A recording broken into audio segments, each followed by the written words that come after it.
তিনটা হাদিস আগে শুনুন। এক, রাসূল সাল্লাল্লাহু আলাইহি সাল্লাম বলতেছেন, তোমাদের মধ্যে এমন একদল জান্নাতে প্রবেশ করবে যাদের অন্তরটা হবে পাখিদের মতো নরম। দুই, রাসূল সাল্লাল্লাহু আলাইহি সাল্লাম বলতেছেন, যখন শহীদদের আত্মা আল্লাহর কাছে পৌঁছায় তখন আল্লাহ তাআলা শহীদদের আত্মাগুলোকে এক ধরনের সবুজ পাখির মধ্যে সংগ্রহ করে, যারা আরশের নিচে থাকে এবং জান্নাতে সারাদিন ঘুরে বেড়ায়, নাজ নিয়ামত ভোগ করে এবং সন্ধ্যায় ফিরে আসে। তখন আল্লাহ ওই শহীদদের আত্মাদের জিজ্ঞাসা করেন, তোমাদের আর কি নিয়ামত প্রয়োজন? বারবার জিজ্ঞাসা করতে থাকেন, কিন্তু শহীদদের আত্মারা কিছুই বলতে পারে না, কারণ তারা সব রকমের নিয়ামত ভোগ করছে, তাদের আর কিছুই প্রয়োজন নেই।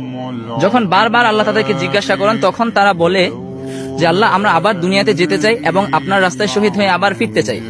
তখন আল্লাহ বলেন, এটা তো সম্ভব নয়, সুতরাং তোমাদের আর কিছু চাওয়ার নেই।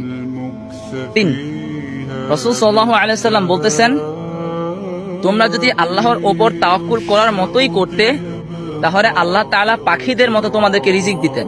তোমরা কি দেখো না, পাখিরা খালি পেটে সকালে ঘর থেকে বাহির হয় এবং ভরা পেটে সন্ধ্যাবেলা ফিরে আসে। এই তিনটা হাদিসের মধ্যে একটা কমন যেটা রয়েছে সেটা হচ্ছে পাখি।